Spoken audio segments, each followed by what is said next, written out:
When people look at investing, there are three main areas to choose from: shares, property or cash deposited in interest-bearing accounts.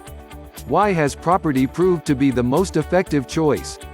In Australia and many other places around the world, over the past 50 years property has averaged 10% per compound growth. Carefully selected properties have averaged even greater returns. Not forgetting that investment properties also generate an income from rent.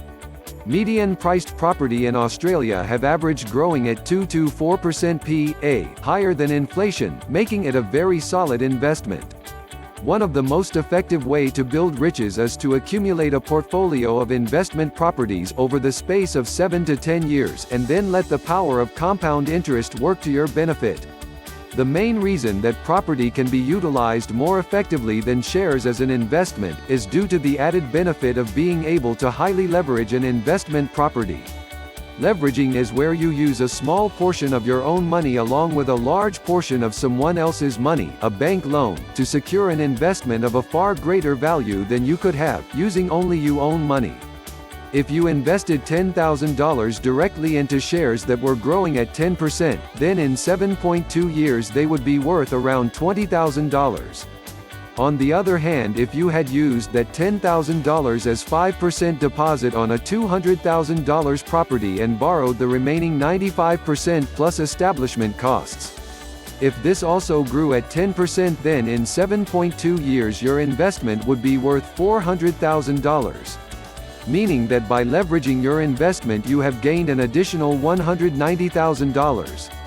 Compounding has an even greater power, the longer it is allowed to work. With the above example, if you were looking at a 21.6-year period, then the results are quite staggering.